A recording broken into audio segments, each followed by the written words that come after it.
Hi folks, welcome to the next edition of the Serverless Age. Myself, Dave Anderson, author and contributor to Serverless Age and technical fellow up as our voice. Hey everyone, I'm Mark McCann, architect at Globalization Partners and author and contributor at the Serverless Edge. It's a bit of a struggle with what's my name. So I'm Michael O'Reilly. I'm a software architect with Globalization Partners and a contributor with Serverless Edge. Hello. Hello. Your man. Your So man. we've been talking a fair bit this week about Wardley Mapping, obviously features in the book stuff, but I think the one thing I always hear about mapping is people are like almost freaked out by it. So I thought it might be interesting to just kind of have a chat about mapping and kind of how we started and just some experiences. So put you on the spot. Where did you first hear about Wardley Mapping? It's really hard. And when? It's been almost a big part of our lives for so long now that it's like I don't know when. It's quite a few years ago, like 2020, I don't know, 12, 13, 14, something like that. I think about 12 or 13-ish. Sounds about right. Yeah. 2012, 2013. I remember this first, at that time there was a talk he was doing at some of the cloud conferences. He was a lot of the early cloud stuff. Yeah. And he was doing that, what do you call it, crossing the river by feeling the stones or something. He used to do a talk about how he started mapping and when he was a CEO at a company and how and all the art of war stuff. It was a nice talk he did. That was a great talk. That done the rounds. Yeah, learning how to play chess, wasn't it? Because used to were, yeah, certainly when we were working together at the time, like used to were early pioneers, adopters of sort of mapping within our space. And I'm thinking that was 2018, 2017, maybe at the earliest. But it was that video, I think it was an open source conference where it was like a wee 20-minute video I watched. Simon was really funny in it as well, which actually helped, it was just when we the way he presented it, it just came across as really common sense. Like, why would you do anything else? That was hilarious. But I think the bigger question is around why were we looking for this type of stuff, or why did it resonate with us? I think we were all at a certain point in our careers where we were, we've been engineers for a while, we've been doing stuff for a while, we've been delivering solutions, but never like, there's a bigger picture here that we're not quite grasping, or there's more to it, or there's things that we can't. Why is this the way it is? Why are these decisions being made? We couldn't quite grasp it or fathom it, so we were looking for something to help us with that next stage in our careers, right? About being better leaders and understanding more and setting better directions and being more impactful in what we were doing. Yeah, and he was calling stuff out that we were I wouldn't say struggling with, but we were seeing the same thing. Yeah. So I remember, I think we heard about it around about 13-ish. Mark, I remember then he started writing this book around 16, I think. And then I remember I went over to Lean Agile Scotland. I remember going over to Lean Agile Scotland in, I think it was October 2016, and he did the talk in person. I remember talking to him afterwards. I remember I'd seen his talk a couple of times, but it didn't really click till I was sat watching it in real life. And I was like, and I remember going up and talking to him. I think he hung around that conference for a few days, and we were bumping into him doing one of the sessions and standing talking to him, and then coming back going, right, I'm starting to get it now. Because I remember being for about a year or two, just being confused by it back at the start before I was at that event. Yeah. I think when it kind of landed for myself, it was around same sort of thing where you're a technical leader and you're trying to enact change in a particular space, and you're dealing with people in different disciplines and you're talking about a reasonably complex topic, and so how do you think about that? How do you talk about the landscape? How do you talk about what you want to move? How do you communicate across those various disciplines? It's a very difficult thing, very time consuming thing. But then, when I started to kind of try out some maps, and again, I was always wrong. And when I look at some of my early maps, I'm kind of going to, I've still got some of those pictures, some of the initial ones, and you're like, yeah, but I tried it, and then for me, that's when it clicked, and you're kind of going, yeah, there's definitely something in this, Yeah. I always liked the idea of, remember even before that we were doing the threat modeling of security, I liked the idea of a group of people drawing a diagram to understand something. I always thought was really powerful. And melting people's heads more, and people couldn't understand how to draw straight to that model. It's just like, what do you mean this isn't an architecture diagram? So what is it then? And it's like, it's a different type of diagram. I'm like, what do you mean? So there was always, I always thought that was really interesting to use visual collaboration as a technique. Yeah. But you said something important there, Mike, about you make that transition to looking at them to actually try and draw on them yourself.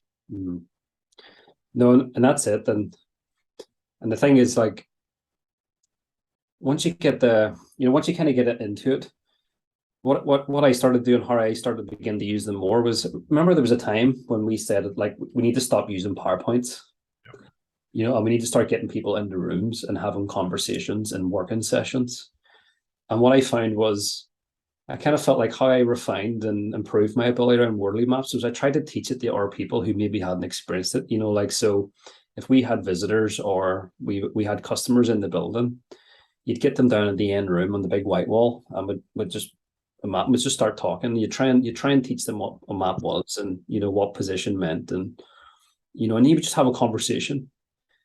And it didn't always work either, like, but sometimes they're really good. Some of them sessions you're walking out of, like, you're right, absolutely. There were some sessions that were good, but there was other sessions where you're kind of going, wow, actually, remember there was one particular session where there was an exec in, and it was like, right, this is a bit of a gamble, but we did the map on the wall, and it was, you're drawing the dots, and then there was stuff there I hadn't even thought about at the time, and you're like, oh, I remember that.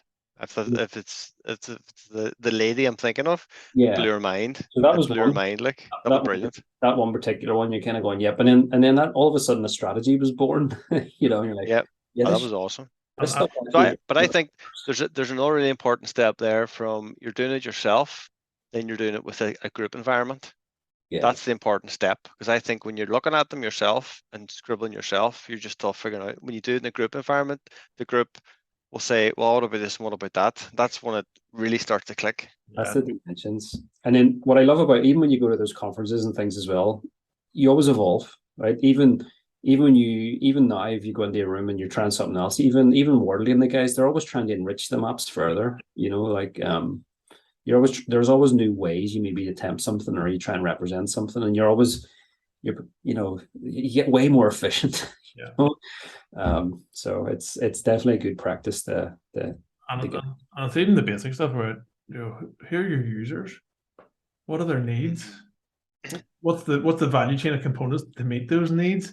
Without even getting on to drawing a map, you'd have such amazing conversations with teams just going, oh, do you remember that thing? Oh, you forgot about that. You didn't add that in. See, if I'm being absolutely honest, when I looked at the Wardley map on Canvas before, I was like, oh, this feels like way too much prep, or I felt like there's too much up front. I want to get right into the map, and I always really struggle. But then when I actually sit down one time and I went through the Canvas, and I was like, actually, do you know what? This is much better.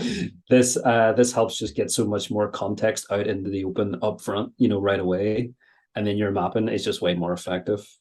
So I've only learned that, like, I've only started really using this in the last sort of 18 months, even earlier than, not even as long as that, maybe. That's that's Ben Monsieur. He's at Hired Thought on Twitter. He's on learnwardleymapping.com. It's brilliant. His Wardley mapping canvas is brilliant. For me, the two big things were, one is start with a customer need. That's powerful, and I don't know how many teams, like, I remember one team had a thought for 6 months because they didn't know who the customer was. You're thinking, folks, that's a sign of itself. And then the second thing is the whole idea of the 4 phases of evolution, the evolutionary axis. I mean, once you get your head around that concept, that's a big one. And then being comfortable with not being perfect was I think there's such a body of work out there, and Simon's just done such a phenomenal job, and documented on the book is just full of just insight and brilliance, right? It can kind of almost get intimidating when you're like, oh, my map doesn't look like that. Or I think we all felt that, oh, we overthought it. And then once we started doing it with teams and started doing it with people, we're like, oh, the hell with that, we'll just go for it and see what emerges. We got comfortable being uncomfortable, talking to people about it and challenging people and bringing teams on the journey. That's a massive part of it, because every time you see a map, you think, that looks brilliant, it's so complicated, it's great, I could never do that. But what you don't realize is it starts from just one component and it builds up over time, and then you tidy it up. So it could be a couple of hours work, but it's like saying like a painting.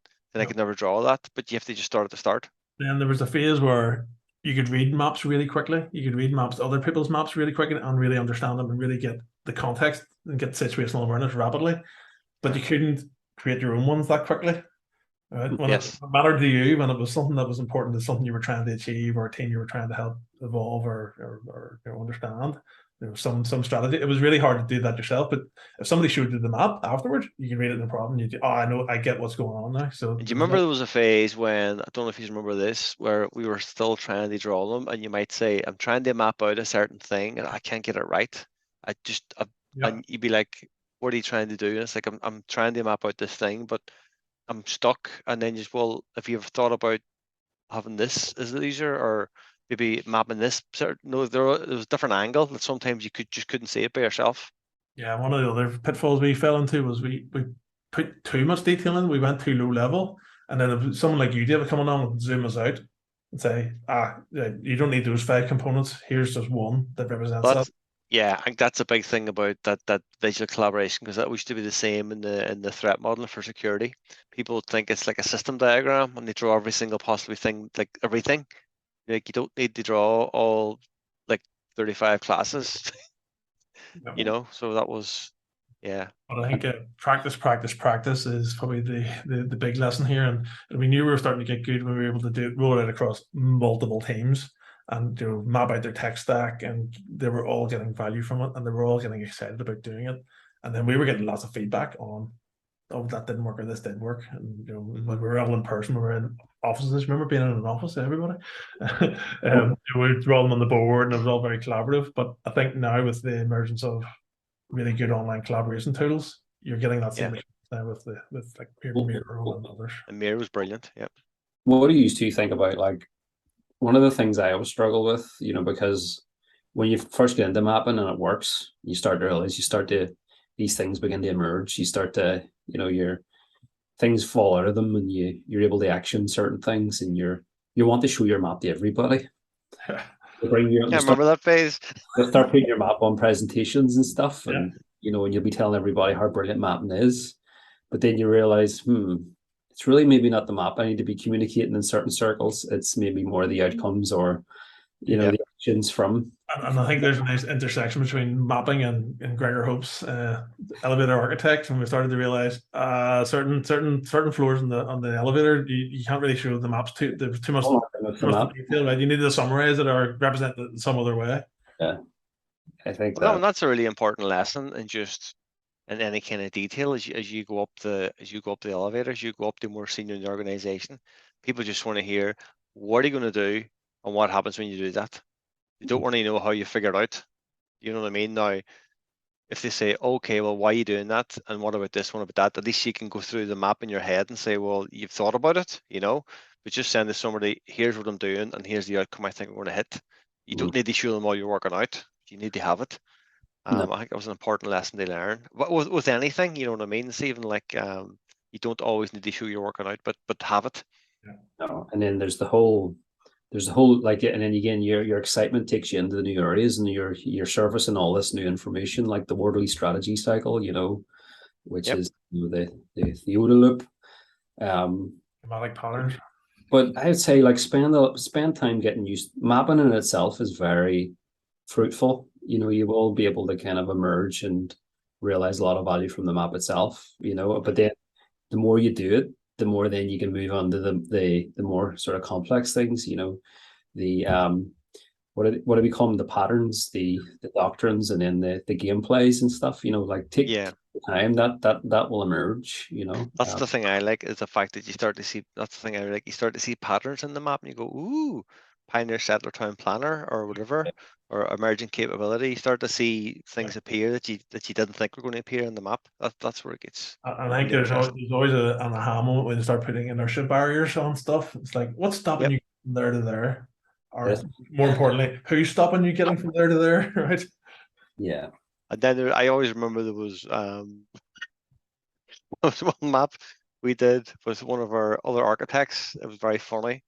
Remember, we were mapping a whole bunch of teams, and we had been sent this. Not name them, but that team is there. Why are they doing that for? No, it's really important. It's really important. And then we've done the map, and everyone else was up in the high value. This one team were down in kind of custom and visible, Yeah. and always murmuring, going, "What are they doing down there?